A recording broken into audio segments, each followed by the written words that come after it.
Hi, everybody. It's Steve Falconaker. Welcome to Circle of Brilliance. Today, we're going to finish up our discussion about parenting on the change grid. So, for the past couple of calls, we've been just chatting about some general areas of the change grid and how we think parenting might be affected by being in that location. And ultimately, it was revealed that how you parent has to change based on where the child happens to be on the change grid. And because it's so very situation specific, it's like, well, how old is this child? And what about everything else that might be impacting it? So, different personalities, et cetera. So I thought, well, pretty much we've played all around. How do children change as they move around on the change grid? How does parenting change around the change grid? So I thought, well, let's just bring the subject to closure by talking about specific dynamic situations. And then rather than talking about it in some specific parents only terms, I just want you to see how the general principles that you've learned about tension management and about the change grid apply just as readily to this scenario as it does to any other scenario we might take a look at. So with that, I'll give you your first scenario. And you guys, by the way, if you guys have stories you want to share, you go right ahead and do so. But let's say you've got a situation where a child seems to be a bit overly enthusiastic about a boy or girl that your child just met.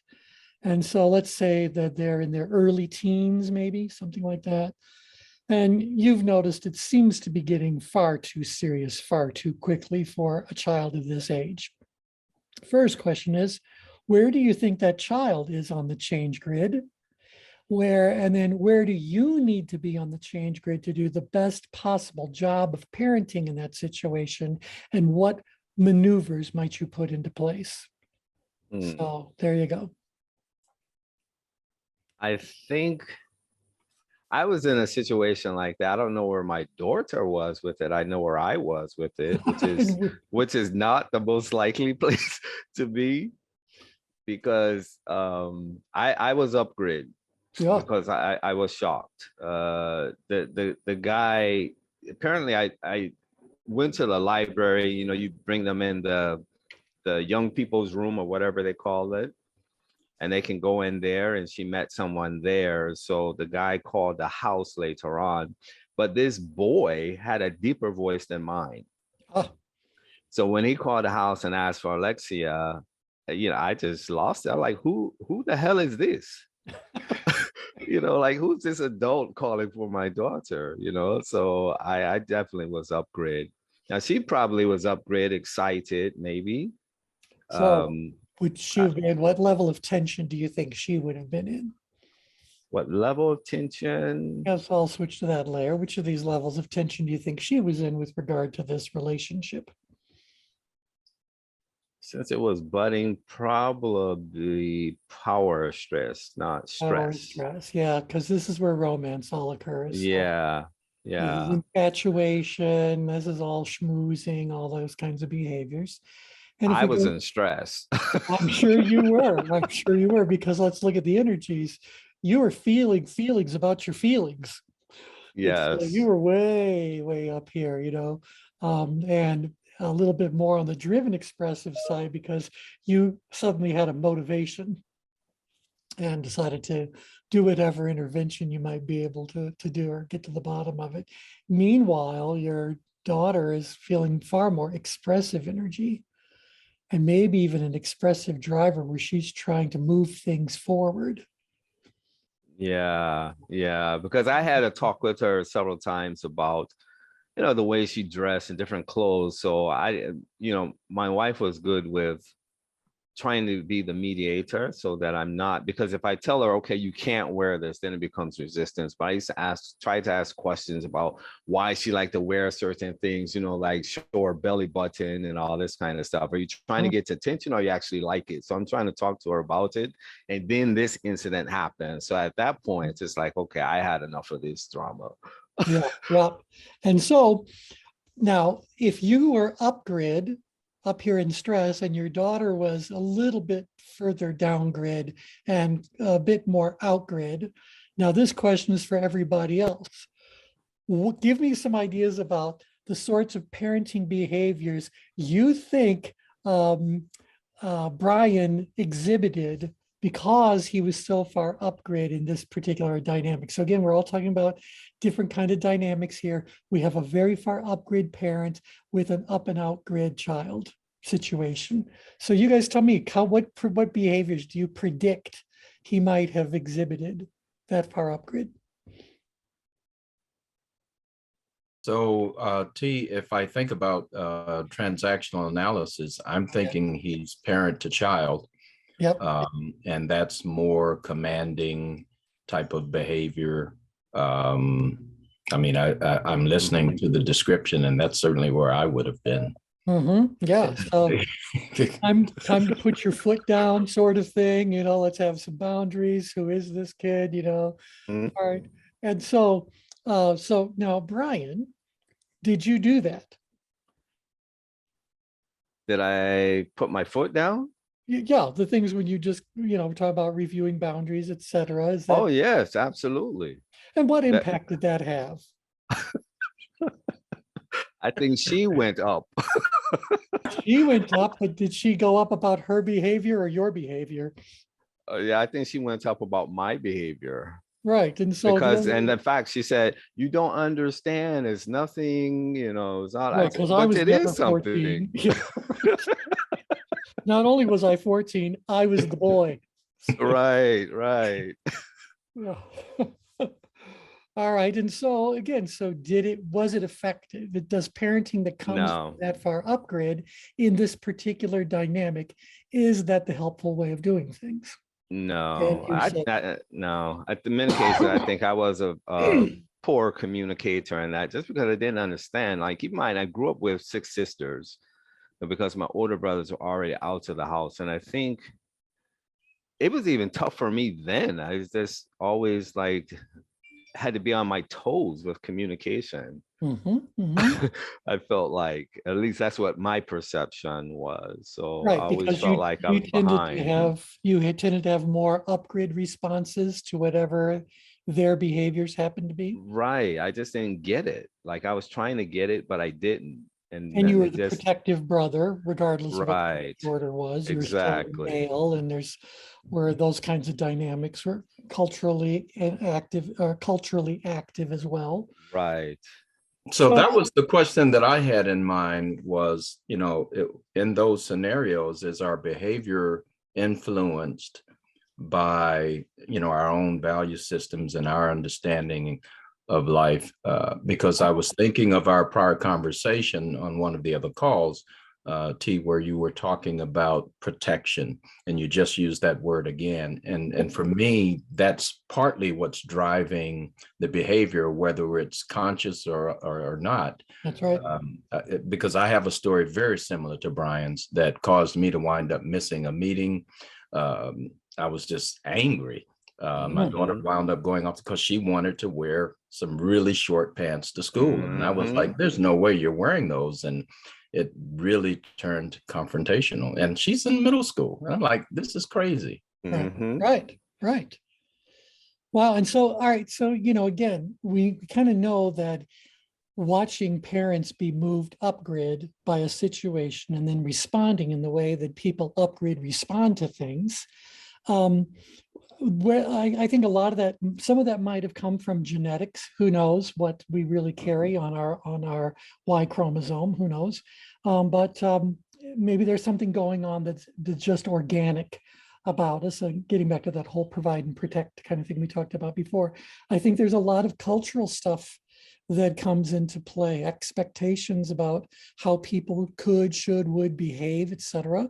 I also think there is the tendency to repeat a pattern that was demonstrated for you. So the way you were treated is probably very much influencing the way you treat kids in that situation. So, but you've all kind of said like, that was probably not the best place to handle the situation from, but it seemed to be the place I ended up at the time.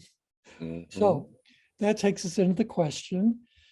Obviously, when we start to talk about applying things like tension management and the change grid to something like parenting, The reason why we're doing this is because we are freely acknowledging that the current approaches don't seem to be as effective as people would want them to be. There's collateral damage because now the child is upset with you because you put in place, imposed, or when I say policed a particular boundary. So now it's not about their behavior anymore. Now it's about your behavior. And so that's not helping. So where on the change grid do you think the best parenting could come from out of this particular situation? His guess. Something amiable, maybe analytical. An amiable analytical, or an analytical amiable? So you want to be over here on the id grid quadrant? No. No. One of the things I was going to ask, and I think is aligned with what your question is, and I thought about this the whole flight to South Africa as I was watching parents interact on the flight. Where is common ground in, or where does that fit in all of this? Because I remember what Shag's comment the last time when we were looking at the different, the influence, the leader, and how a parent can transition between all of those. And Shag said, yeah, I think we have all of them. Yeah. I think the capacity to, or the ability to best harness those aspects, those characteristics in terms of as an instrument, you have to come from this space of common ground is what I was thinking for some reason. I agree. And I would also say that becomes age specific or maturity level. Right. Specific, because the kid has to be old enough, aware enough, whatever enough to be able to talk about common ground and where we deviate and all that sort of stuff. So, I guess I'm thinking like, for whatever reason, the scenario we're discussing right now, those of you who have commented about what you would do, felt that an intervention was necessary and was necessary immediately. And so let's say that I had a toddler, and the toddler was walking towards a flight of steps that only had one way to go, and that's down. I am not going to try to reason with the child. I'm going to grab the child by the back of the jacket and yank them into a safe space. At the same time, if my child is, 18, 20 years old and they're walking towards a flight of stairs, I'm not going to intervene. So somewhere along that age continuum, I had to say, or get to the point where I kind of go like, I don't need to intervene. I need to maybe influence, maybe just observe, maybe share my own life story, impart a little bit of wisdom, make a suggestion. I don't know all the different forms that parenting takes, but I imagine it takes all of those and plenty more as the child matures and as the situation changes. So this specific one is all about boundaries. Yes, go right ahead, Boris, or who just moved up? Tim? I've got a different perspective on this. Okay. As a father of a young male, Yes, who recently we moved to Vegas, so he doesn't have a big social circle. And it's funny how the timing of this conversation is, but his birthday was last week. We took him out to dinner, and he sees a hostess who's working at the restaurant that he really liked. So, he asked to connect with her, and she liked him. And so they connected on their social media. And what transpired was interesting because we were very excited for him because he doesn't have a lot of friends in the area. And so he's a new friend for him. And he's very excited because she's very attractive and all of that. And then over the next few days, as they got to talking to each other, things seemed to be progressing positively for him. And he was going to be meeting her in person and all of this kind of stuff. So we were actually excited for him even more so. And then all of a sudden, as sometimes girls do, she changed plans on him. She canceled out, all of that. And he went into a tailspin. I mean, he he was so distraught over what had transpired, and was it something he said or something he did, and he's like analyzing it from every possible perspective. Mhm. And we're at that point very upset, because we're thinking to ourselves, oh my God, poor kid's getting hurt and his feelings are getting hurt and all this. But my wife, started looking a little bit at the, I guess, communication accidentally that was going back and forth. Yep. And she said, oh my God, this is not what we want. We do not want this girl involved with him. She is way more advanced than he is. Oh, all right then. Yeah. Totally not prepared for that.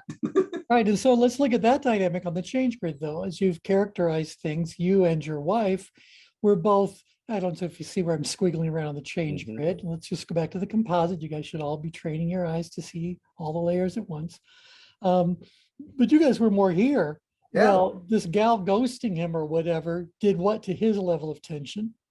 Oh, he went straight down. I mean, he was definitely an amiable, analytical, kind of depressed, all of that. Oh, anyone have another theory? Want to make a case for the opposite?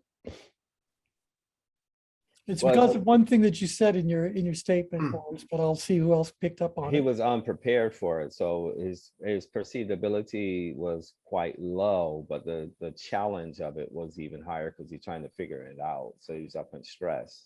Right, because he was thinking in terms of, I've now lost control of this situation. So what can I do to get this back on track or win her back over or whatever? I'll, try anything, I don't know. So Boris, is that more where his mind went? I don't think so. I think he perceived himself as kind of a macho, if that makes sense. Okay. And I think he perceived his ability quite high. All right. Probably I'm guessing like a 9 or a 10. Yeah. But the challenge was probably quite high also for him. That would put him out grid. Yeah. In which case, although this is being recorded, Yeah. he would probably have had the attitude there of being well, it's her loss. So, He did a little, but I think he was much more analytical. He could be an analytical driver right here and just say, yes, that's probably more where he was at. This is her loss. This is she's the one who made a big mistake. There could be all kinds of choice words to describe what someone might articulate in that moment. But yeah, he was like, what did I do wrong? Like, I'm so macho here. I'm so good at this. Yeah, but see, the moment you say, what did I do wrong? That makes us perceived lower ability. Hey, T. Yes, go right ahead. Also get a feel for masking the pain. Like it's the bravado that says, I'm the man, I'm this macho guy, but reality is that was a punch in the gut, right? Yeah. So it's the outward personification of that archetype of being strong, but when really I think he's probably more in grid or an upgrade. Yeah, because there's more insecurities than someone. Right. You think about that whole male energy that we kind of hold near and dear to our Y chromosome. Does that also interferes with us owning our feelings when we're unhappy or worried or sad or whatever? We have to find some way to suppress them, and you can suppress them by putting forth a lot of bravado, a lot of false courage, a lot of attitude. That sort of stuff would be outgrid behavior. So where he would now start judging her harshly and on and on. Where if he's still trying to keep his, keep the balls in play, he's really more upgrid and being reactive than he is outgrid and being calculating and retaliatory. What's interesting, T, too, is the comment, what did I do versus why did she do? And see, again, that's why it's like, that's a self-examining behavior. I don't think people that are this far up grid Well, other than for corrective purposes, but they'd be going like, how could I refine things so I do it more effectively next time? So I'm glad that he's trying to find out what his responsibility was in the way the dynamic unfolded. But I'm still feeling like there's a strong possibility he could have a lot of upgrade feelings around it.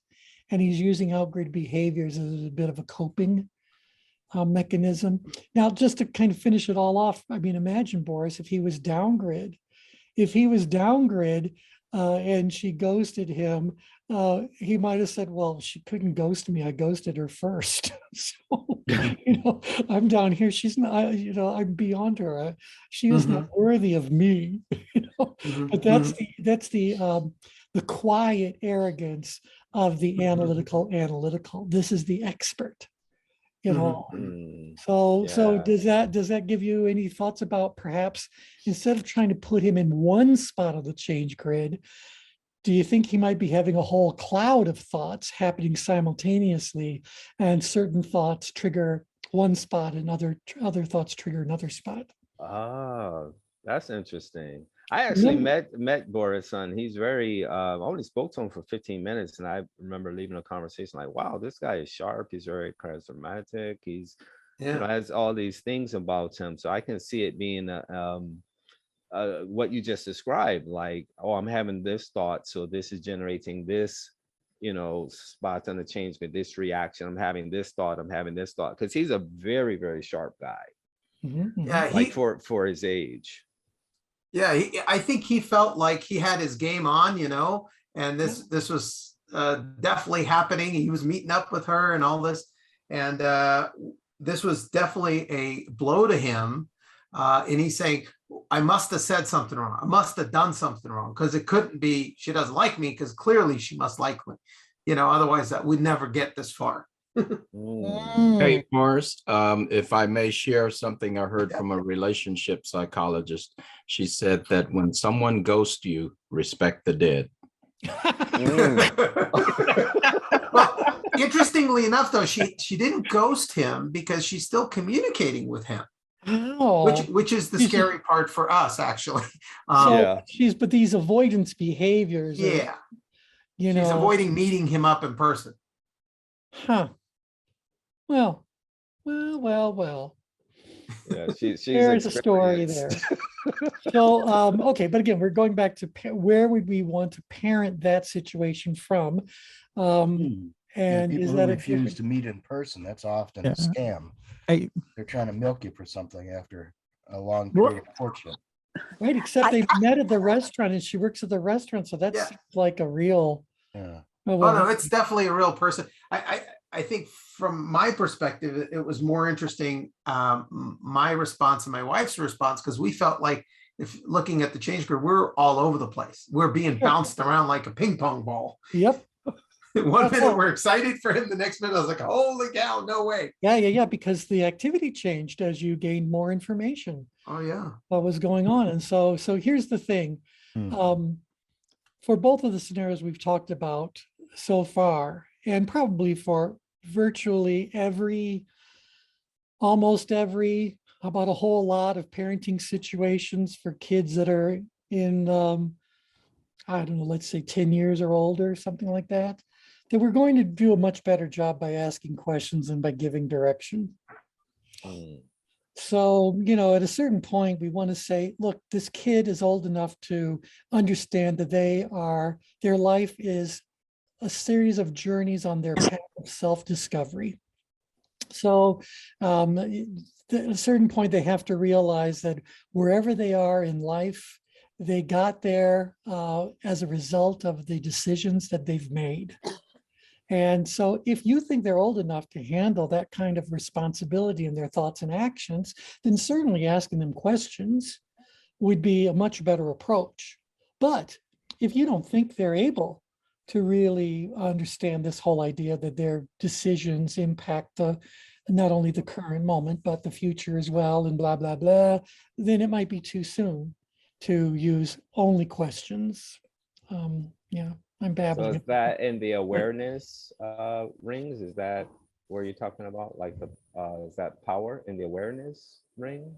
Well, I mean, it certainly could be. Again, we got to get to what is the specific scenario that's going on, because I would say to you that anytime a child is in actual physical danger, imminent danger of being hurt physically, emotionally, intellectually, I do believe that parents probably will never lose the instinctual Right.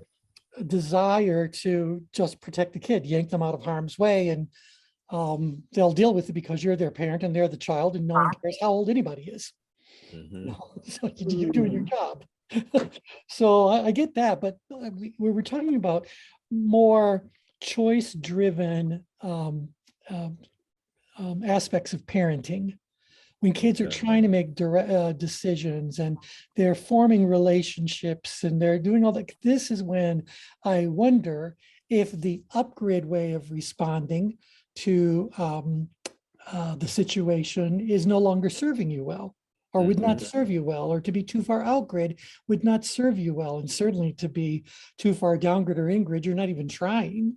And so forget those, but where should you be? Well, the answer ends up getting us back to the middle, perhaps leaning a little bit outgrid Right.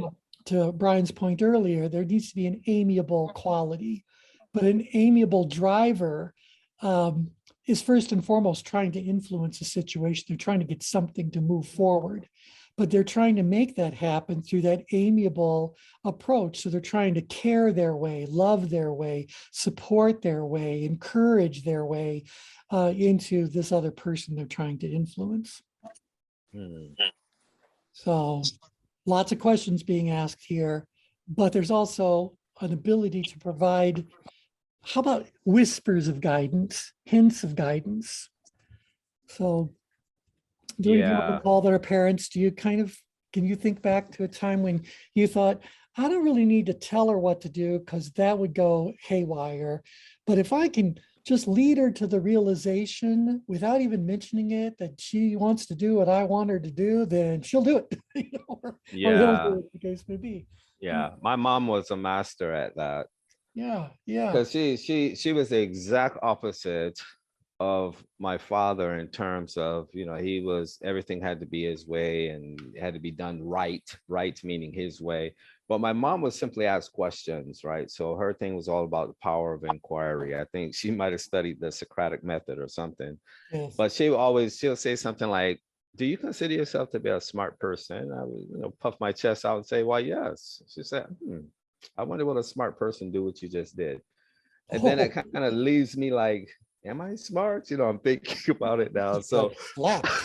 yeah, exactly. Oh, I'm not going to hit you. The pain will be over too soon. I'm going to ask Right. you a question and you can be tormented for the rest of the day. I used to hate that, but it always stopped to get me to really think about and contemplate what I'm doing. Right. Now she's able to do that because you are of sufficient age and awareness and maturity that, she believed you had the ability to come up with the answer. Right. Yeah. I think that's where I failed my daughter in many aspects. I was not as good as my wife in terms of learning about her in that way. In other words, observing these behaviors so that when they do come up, you're like, hey, okay, yeah, let's kind of pick up where this is going. My wife was just very patient and always seeing like, let's see where it's going. Let's see where it's going. I'm like, we need to address this now. Interesting. Okay, Edie, did you just unmute? I just because I can't, I'm still focused back on Boris. I gotta say this so I can start paying attention. Is he still on? Oh yeah, Boris is here. Oh yeah, I'm here. Okay. Yeah, Boris, you know what? This smells like borderline personality disorder, and they'll rip you apart. Psychiatrists won't even see them because they'll destroy the psychiatrist. That just from the little bit you said, it's premature, but I would look up all the traits of that and see if they match, because I just have such a strong gut feeling, and they are treacherous. So anyway, I had to say it, now I can pay attention.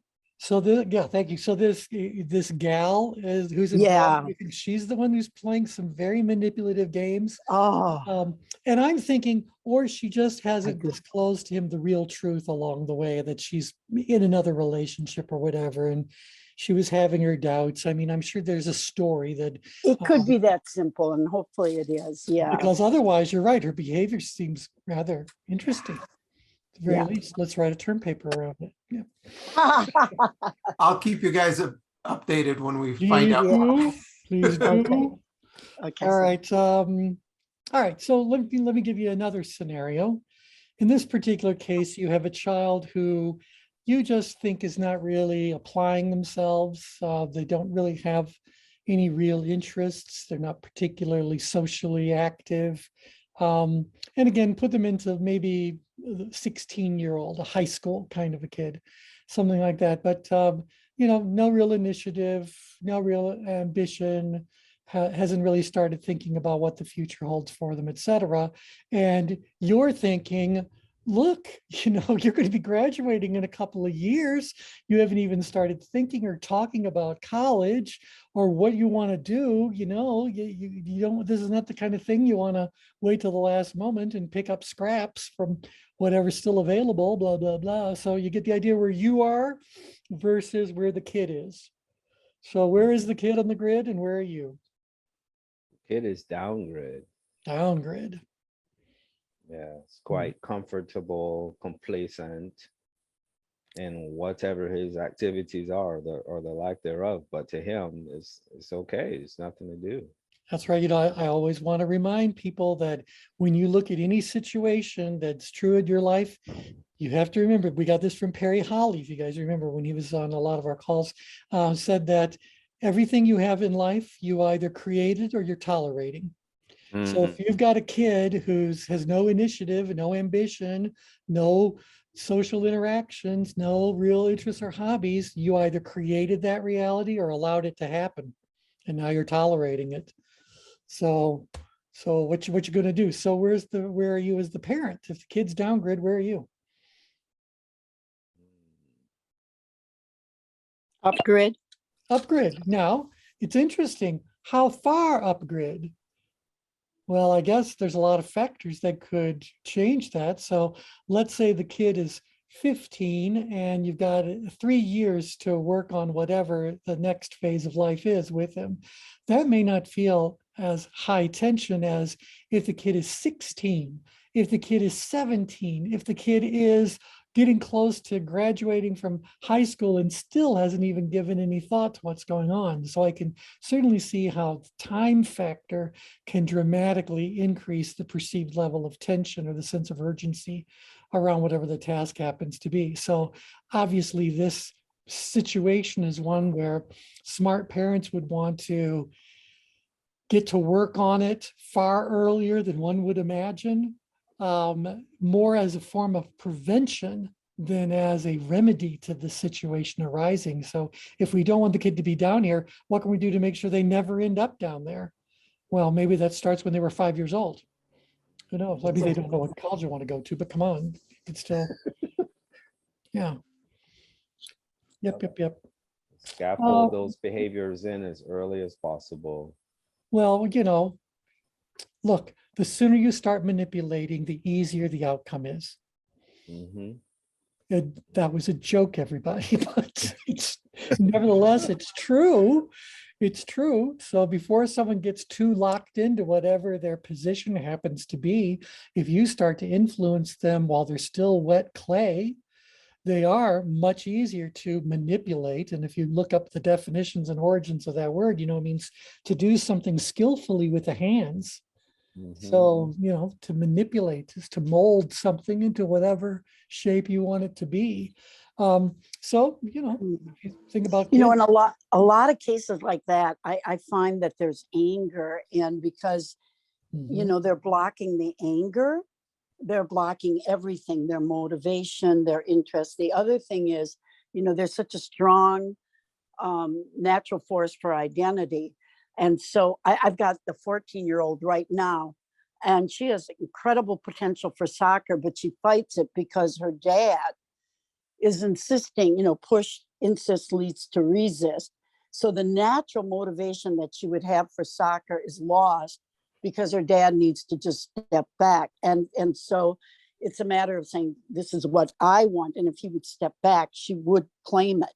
Sure. But because, yeah. And then the other thing I'm questioning, when you're down grid, I always thought that it was a sense of mastery. And somebody like we're describing, I don't know if they've really mastered anything. I mean, there's lack of motivation for sure, but Sure. and apathy, but I thought that was always due to mastery. So is that really Well, but no, downgrading? it's, well, let's just add one word in front of mastery. It is absolutely always true when it comes to perceived mastery. It's perceived ability. And so when I think about a 16-year-old kid and the range of responsibilities that they acknowledge sit squarely on their shoulders, they can certainly start a checklist and go, well, I don't need to worry about shelter. I don't need to worry about food. I don't need to worry about clothing. I don't need to worry about this or that. I know how to work with these people. So if I want something, I know I can get it. And, you know, honestly, life is very easy and I put no energy into it whatsoever. So they may very well think I have mastered the life of a 16-year-old. Right. And that's why they'll undervalue potential consequences that come along with that. So, you know, that part of the brain in terms of reasoning, that toggling back and forth between the cognition and emotion is unregulated. And that's something that you train with through experience. And so, but if they're not open for experience and, you know, they've been there, done that, bought the t-shirt 900 times, then they're done. They're just going to tolerate it. You can't change what you tolerate. That's right. That's right. And I think another little reminder is that you really can't argue with people that are downgrid. So, because they're pretty sure of themselves. Look, they're saying their perceived ability is super, super high and the challenge is very, very low. So if you wanted to even get into any kind of a judging sort of a situation where you're saying X is true to this kid that's downgrid, they could come up with a justification before you even finish your sentence. So they've mastered whatever they perceive themselves. I think we all understand that in the reality of life, mastery is really never achieved because we can always redefine what mastery has to translate into if we want to own that label. And that's an evolutionary kind of thing. It's constantly growing, blah, blah, blah. But, you know, the pursuit of mastery is a wonderful thing. But I think we all understand that it's just how we happen to perceive ourselves in that situation at that particular moment in time. I think that far more often than not, the perceptions that people have of themselves when they are downgrid are, what do I want to say? They are distorted is probably the fairest word that I can give. So they probably are overestimating their ability, underestimating the challenge of what they're in. So, you know, they're just plain wrong. So to really get them out of apathy, we have to get them to realize that they are in fact wrong about what's going on. Now imagine trying to do that versus having it as your goal to make sure your kid never ends up in apathy. So which do you think is an easier task to accomplish? Paying attention earlier on and consistently to keep them out of apathy, or trying to take someone who's deeply entrenched in apathy, have that conversation and expect that conversation to actually change behavior? Oh, wow. You know what I'm saying? That's why I've always said it's easier to keep somebody out of apathy than it is to get them out of apathy. So just the fact that they've been in apathy for a while becomes evidence that that strategy was sound. So, you know, we got to do whatever we can do. So anyway, now I'm going to tell you that the answer to all these scenarios we've talked about, and we've talked about at least 3 different relative positions between, it all goes back to doing the appropriate change grid maneuvers based on where we're trying to get them to. Like in this last one, I've got someone who's down grid. Where do I want them to be on the change grid? They have no initiative, no hobbies, no social involvement, no goals, no vision for the future, none of that. They have none of it. What We want direction do them I need to move them? outgrade. I need to move up. them Move them up. up and out, Up up and out. out, So yeah. diagonally would be the Get up off their ass and out of the house. Well, there you go. But Dad, I'm only 15, so I'm legally obligated for at least a couple more years. So, Well, I'd like to you move- let them back in to eat and to sleep. yeah, Otherwise, find something to do outside. yeah, there you are. Well, Good isn't job. changing the environment one of the, And there we go. Says the person who's not certified. I love it. That's awesome. He has learned change works through osmosis. That's awesome. That's perfect. Yeah. Okay. So the upgrade maneuvers, increase standards. I shouldn't tell you. You guys tell me, what are the upgrade maneuvers? Increase standards, change Yep. the task, Yep. boost the standards, raise the standards, boost the accountability, Yep. You just missed one. awaken the Oh. emotions. Awaken the emotions. That's right. And so we got to kind of think about, well, I want to stimulate a conversation with a teenager who's down grid. So do I want to try to move them upgrade by getting them to increase standards? Well, what would those standards even be? And where are they at now? What are the metrics that we're going to put in? That feels like too much work. Let's put that one aside for a moment. So the next thing I could do is to change the task in some subtle or profound way. And that gets to what was it Shags or Boris were saying, like, well, just lock the door. Let them know there's a whole world out there. Go find it, you know? So you've changed the task in a rather profound kind of way. And so that's great. I'm sure there'll be pushback, so you'll have to deal with that. But nevertheless, that strategy is sound. So change the task in some, I mean, you could try to negotiate, but I think they're too entrenched in their ways of doing things for the negotiation to work all that well. You'd have to come up with quite the desirable benefit for them to do what you want them to do.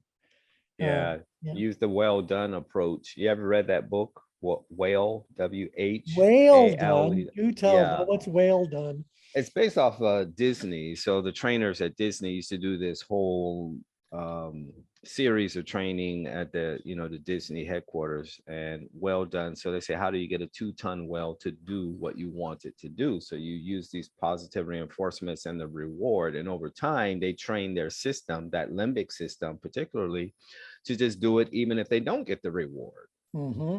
So you do this, something similar. So, that awaken the emotions in the teenagers too. You give them something that they're interested in, and you kind of do this trade-off thing where you give them some kind of reward for it over time. Excellent. And I'm glad you said that, because this whole idea about, I don't have to be the one that changes the task. I just have to be the one that stimulates them thinking about changing the task. So find that hobby, find that, what are you interested in? Yeah. And yeah. I love how for such a long time, the kids would say, I love my video games, and parents would poo-poo that. And then you find out that anyone who's involved in the video game industry, that's a heck of a lot of money. I never realized how much money some of these online video Oh my games are gosh. pulling in. I had some foster care kids who are into that. And when a guy told me about, they go to Boris neck of the woods in Las Vegas, and they have these professional gamers, and these young guys are paid to just travel around and play games. They're getting over $200,000 a year to do this. Exactly. And the companies themselves that own the game, like, how much money do you think they made off of Halo? Oh, And gosh. now they've got the Halo show. I'm sure they're getting royalties galore off of all that. I mean, it's been billions of dollars, but nobody ever talks about it. They talk about Hollywood and how much money movies make. When do they tell you how much money a video game makes? It's in some techie news report or whatever, but it's not like, really? No, those people make a fortune. Mm-hmm.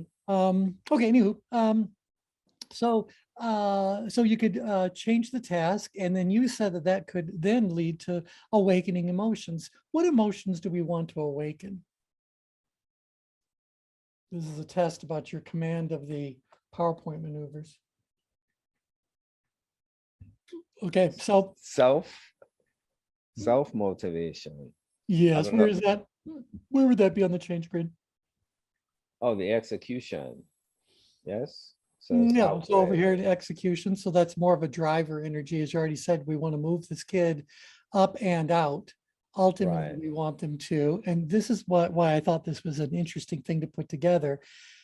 You first talked about making the person aware of what's going on. Right. And then they get the intention. Then formulate an intention, find something that they're really interested in, formulate an intention, then awaken their emotions to really get them pulled to where you want them to be. And then the last one you could certainly do, boost accountability. How formally you want to do that, that's another topic to explore, but certainly just checking in from a place of interest is a form of accountability. Mm-hmm. So you by using the upgrade maneuvers, you've just parented that situation. And they'll want the ideal, I would think, is so they can experience a win, a small win, something that would give them a dopamine effect, so they'll want more There of you it, are. not less of it. There you are. Yep. And think about everything else that's going on as far as the neurotransmitters kind of go. I'm a little bit more upgrade. I'm closer to, if we said adrenaline is all right here, that's all the real rush. Mhm. I also want my endorphins to be released. I think we said that's around here on the change grid. Mhm. So Endorphin. they are release. alert, so they got acetylcholine there that Yep. puts a spotlight on exactly what they need to do to level things up a little bit. Yep. So you find that place. So that mapped really, really well to doing that. Now, do you think a parent who is just so frustrated with their kid being this uninvolved, whatever, disconnected kind of kid, if that situation moves the parent up into stress, then why do I suspect that their ability to do any of the maneuvers is going to be compromised or undermined altogether? Because you got to come to this from a place of logic. I mean, this is a recipe you're following. This is a process, a procedure. This needs you to be aware of what's going on. So that's why I'm wiggling all around the interior green, but it's really that amiable driver, because you do have a strong intention about moving the situation forward. Yeah. A lot of you are unmuted. Any thoughts you want to throw into the mix? Yeah, it becomes a trade-off, would you say? Because Always. the engagement has this reciprocal effect. That's what I meant when I said I felt my daughter in that way, because it requires that I step back from what I know per se, and instead develop understanding. And I remember living in the Asian cultures, that was one of the things my seafood used to always talk about, after my wife and daughter's accident, and I went to live in Asia for 5 years or so. He would always talk about this idea of wisdom. And he says, wisdom doesn't start with what you know, because that creates a bias. Wisdom always starts with understanding. The understanding gives you the grounding and the foundation to develop what it is so that you can best apply it. And it says, so wisdom has the understanding, and instruction involved in it. Said if you use the understanding so that you can apply the knowledge and so how do you achieve understanding? That's why I was asking about common ground, because for me it would take time to like step back and ask questions. So like every place I lived, that was the first order of business for us, because we were new. So like I said, the first country we lived in was Kenya. In Swahili it's called Mazungu. So I was Mazungu to these little kids. I was Mazungu to blacks, I was Mazungu to whites. So I'm like, where do I fit?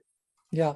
Yep. So I had to ask questions, and felt like I was embracing their culture there. And that allowed, it created, as a Native American, say, to first understand someone, walk in their shoes. Yeah. And so what you actually said there was that you ask questions.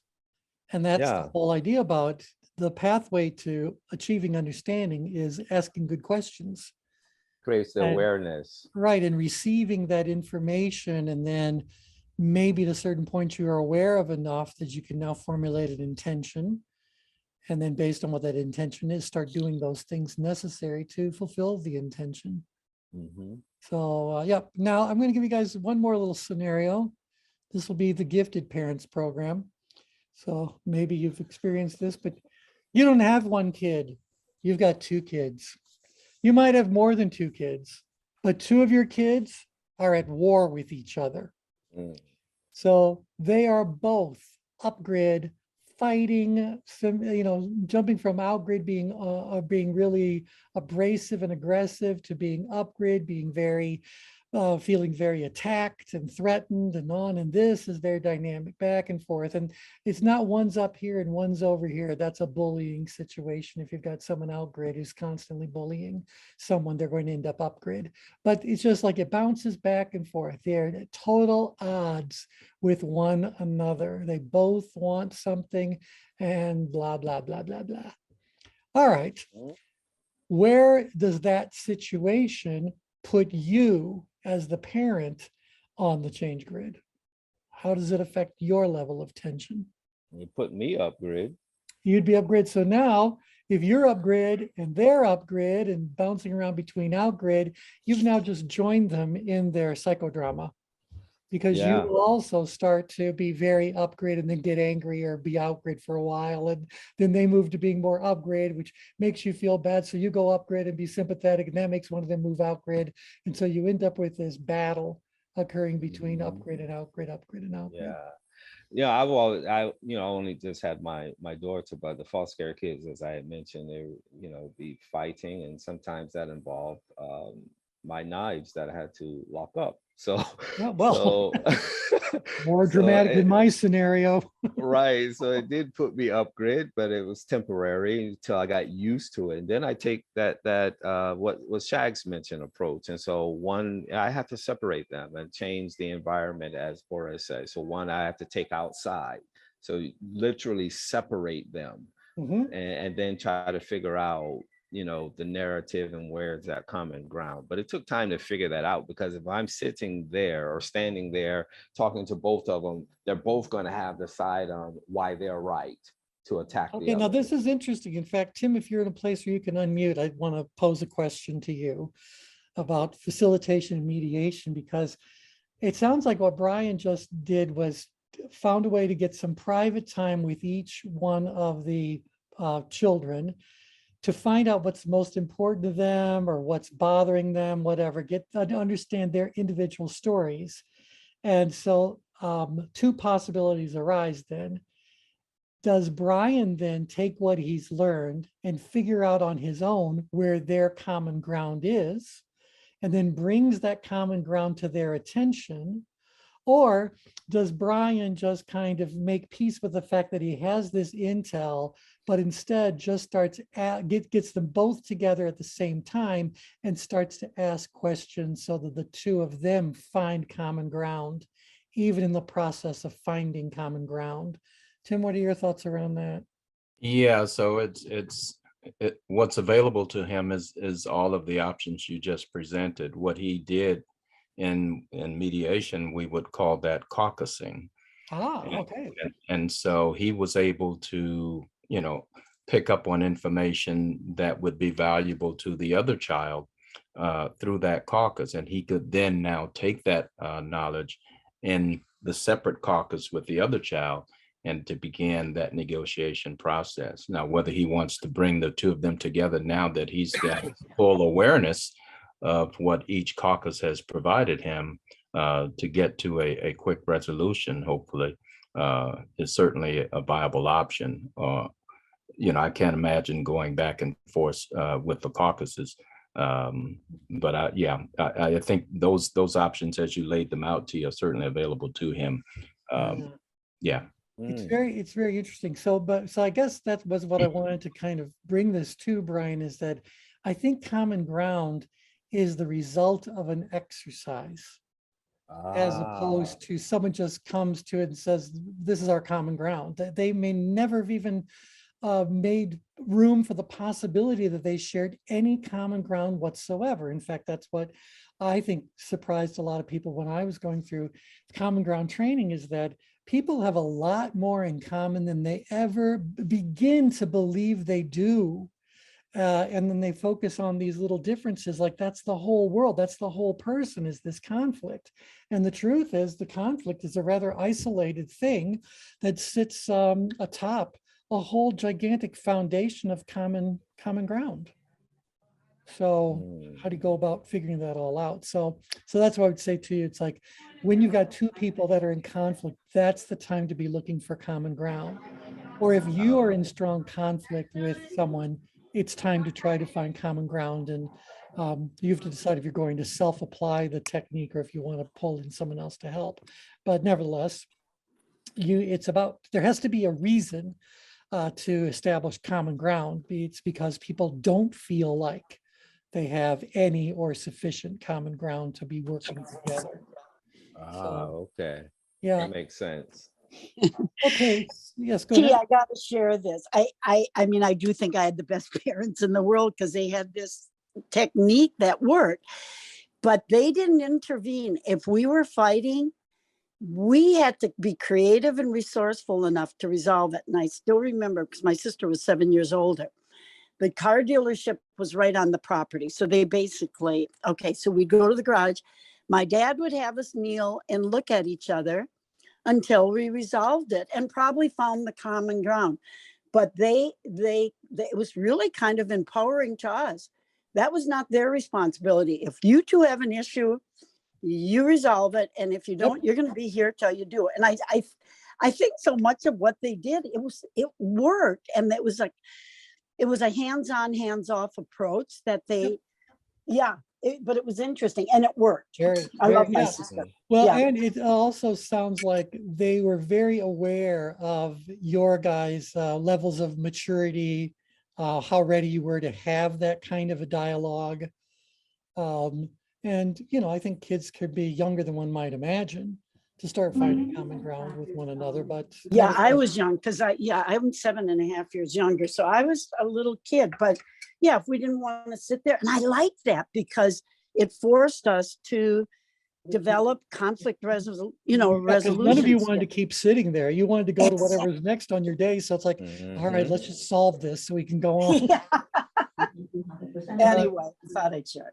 That's very good. Thank you. Okay, so anxiety disorder or other difficulties in just relational difficulties or problems in living. All right. So T, yes. I think cultural norms sometimes contribute to how that conflict gets resolved. Yeah. I was doing I actually had dual contracts going on, and one was in manufacturing, and then the other one was in technology industry, the other client. And it's funny because I posed that question of conflict resolution in both of those organizations. And in the manufacturing organization, when I threw it out to the audience, I got snickers. And then one guy looks at another guy and says, "You want to tell him?" And they start laughing. I'm like, "So what's going on?" And I said, "Well, we just go out back the plant and we take care of it, and we come back inside, and someone may have a bloody nose, and you say, 'Well, what happened?' And the foreman says, 'Well, what happened?' And the guy says, 'I just bumped into something.'" That's right. And I go to the tech firm and say, "How do you resolve conflict?" And it's all, hey, I state my point of view. We discuss it. That whole, and it was just really interesting to see the difference between those two environments. Yeah. Mm-hmm. Yeah, there's a lot of things that culturally impact, the way people have discussions, the way they resolve conflicts, etc. Like one of the things that I learned working with a lot of Dutch companies is that culture is one that respects bluntness. They like people to be very direct, very open and honest. You don't need to be particularly diplomatic because they question about, why are you being diplomatic with me? Is because you don't think I can handle the truth. So they actually take offense if you're trying to be too delicate around delivering it. So their method is the first thing they do is tell you why whatever your position is total nonsense.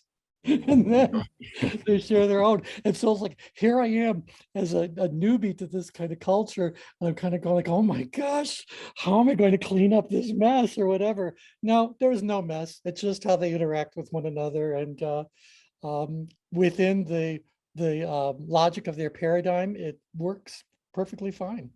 Yeah.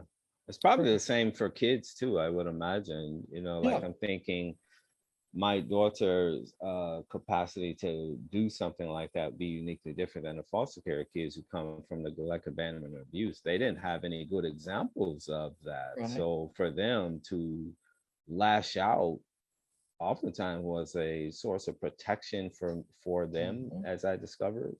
That's right. That's right. So that's all they knew. Yeah, no one ever said that parenting was going to be easy.